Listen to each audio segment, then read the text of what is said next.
Hello everybody, it is November 29th, 2020, and I'm out at the test tank today with another motor. This one is a 1960 Evinrude Fisherman 5.5. This motor was a real bad mess when I bought it. I bought it with a broken lower unit. The previous owner said that it was bent, and I was not quite on the understanding of how you could bend one without breaking one. Well, it was broken, but turned out it was also bent. I ended up having to replace the midsection exhaust housing on this one because it was bent. When I replaced the lower unit, the drive shaft wasn't straight, so that had to go too. So really, the only thing I salvaged on this one was the hood, the lower pan, the power head, fuel pump, carburetor, tiller handle, and the transom clamp. The rest of it all got replaced. So I put new coils in it, new plug wires on it, new plugs, cleaned and rebuilt the carburetor, put a ethanol resistant float in it, new packing washers, new fuel lines on it, put a new bowl gasket on the fuel filter, cleaned the fuel filter, cleaned and adjusted the points. Somewhere along the way I managed to lose the high-speed needle, so I made a new one of those and a knob to go on it. Replaced the gear case, which the old one was broken. Replaced that with one from a 63 Gale-built Sea King. Put a new shift rod O-ring and spaghetti seal in it. A new water pump impeller, a water tube grommet. I put new lower crankshaft seals in it. New power head base gasket. The shock absorber had sprung in this one. It was starting to wear on the bottom of the bearing carrier for the drive shaft, so I compressed that back together and welded it. Now I'll run a brass shear pin for the prop. As I said, I replaced the midsection with one from a 59 Johnson 5.5. I ran a new oil line for the upper main bearing. That had cracked and was leaking out the bottom. And I replaced the pull handle with one from an early 50s Johnson, because the one that was on it was just a taped up, wadded up mess. So this is a cold start. This is the first start. I have not tried to start this thing since I went through it, so we'll see how it goes here. Got the fuel primed up in the carb, so give it a choke and see how it goes.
She fired off in 3 pulls. Let it warm up a little bit, and I'll see if I can dial the idle in a little better.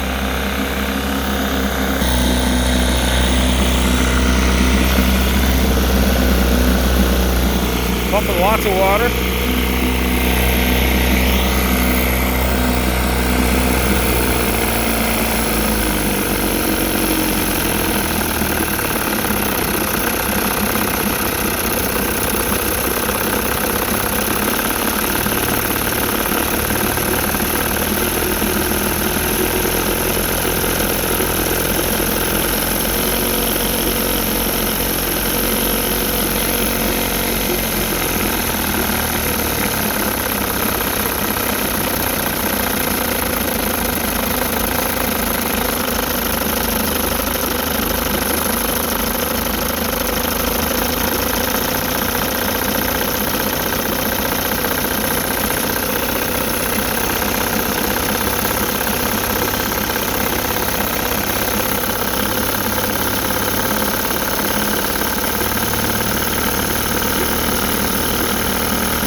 bit lean.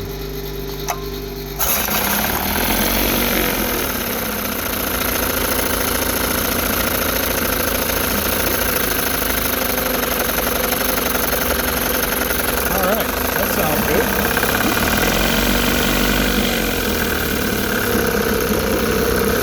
Neutral. Reverse.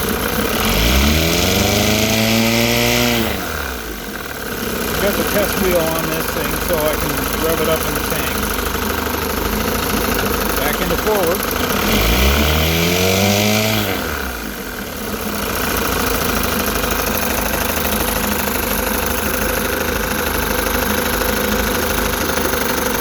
Hook up the linkage here.